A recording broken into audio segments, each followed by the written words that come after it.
जेके coaching class पर आपका स्वागत है। आशा करता हूँ आप लोग मस्त होंगे, अच्छे होंगे, बढ़िया होंगे। तो हम लोग आज बायोलॉजी का एक महत्वपूर्ण टॉपिक लेंगे, दांत के बारे में पढ़ेंगे जो महत्वपूर्ण अंग है। तो हम लोग दांतों के बारे में चर्चा करेंगे। इस वीडियो को स्किप मत कीजिएगा, लास्ट से देखिएगा। तो हम स्टार्ट करते हैं। दांतों के अध्ययन को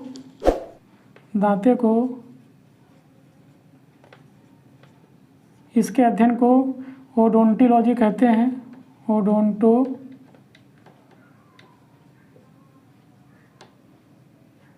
इसके अध्ययन को ओडोंटोलॉजी कहते हैं। इसका जो निर्माण होता है, इसका जो निर्माण हुआ है, दांतों का निर्माण कैल्शियम और फास्फोरस से हुआ है। इसका निर्माण जो कैल्शियम और फास्फोरस से हुआ है। इसका जो सबसे कठोर तत्व, जो सबसे कठोर भाग होता है हमारे शरीर का, सबसे मजबूत,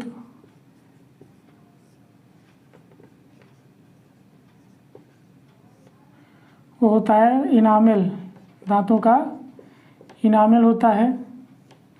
और जो मध्य, इसमें एक मध्य भाग होता है, पीला, हल्का पीला रंग का होता है, उसे मध्य भाग जो पीला होता है, मध्य भाग पीला, उसे हम डेंटाइन कहते हैं।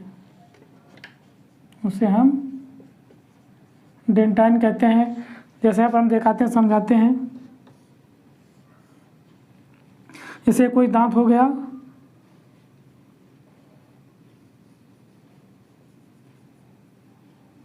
इसका जो किनारे का भाग है जो इनामेल होता है,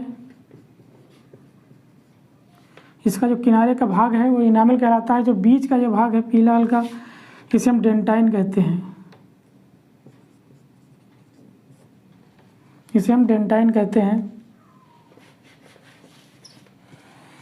तो इसके मध्य भाग को क्या कहते हैं? डेंटाइन कहते हैं। सबसे मजबूत भाग दांतों का इनेमल होता है। इसका निर्माण कैल्शियम फास्फोरस होता है। इसके अध्ययन को ओडोंटोलॉजी कहते हैं।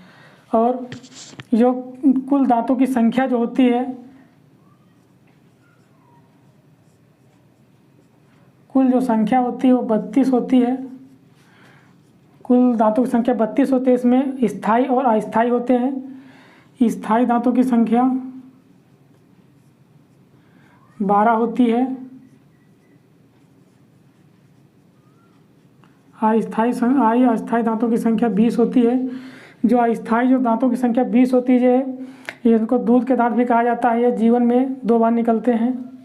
इन्हें इसीलिए अस्थायी दांतों की संख्या कहा जाती है। दांत जो होते हैं, इन्हें हम गर्तदंती,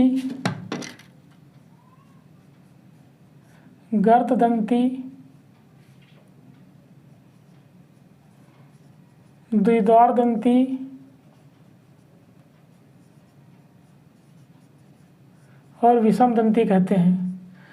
दांतों को हम गर्दंती, द्विद्वार दंती और विषम दंती कहते हैं। गर्दंती का मतलब होता है जो हमारे जो जबड़े में गहरे गड्ढे में घुसे होते हैं, इसलिए गर्दंती कहा जाता है। विषम दंती जो दांत जो बराबर नहीं होते हैं, कोई छोटा कोई बड़ा होता है, इसलिए विषम दंती कहा जाता है। द्विद्वार दंती इसलिए कहा जाता है क्योंकि जीवन में हमारे दांत 2 बार निकलते हैं, द्विद्वार दंती कहा जाता है। अब देखते हैं दांतों के प्रकार। दांत कितने प्रकार के होते हैं? कृंतक, इसको इंग्लिश में कहते हैं इंसाइजर।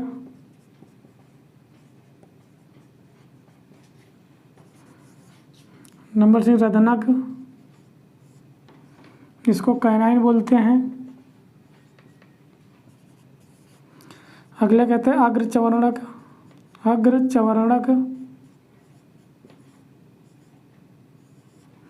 और चवर्णक। इसमें बोलते हैं प्रीमोलर, इसको कहते हैं मोलर। कृंतक का कार्य होता है, जो हमारे आगे के दांत होते हैं कृंतक, ये काटने का कार्य करते हैं। काटना ये क्या करते हैं? काटने का कार्य करते हैं। रदनक जो है चीरने और फाड़ने का कार्य करते हैं। चीरना और फाड़ने का कार्य करते हैं। अग्रचवर्णक जो होते हैं चबाने का कार्य करते हैं। और चवर्णक जो होते हैं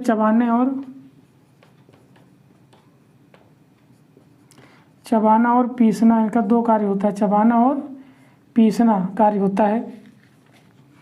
तो इनको हम देखेंगे, ये दांतों की संख्या होती है और कुछ होते हैं इस प्रकार से।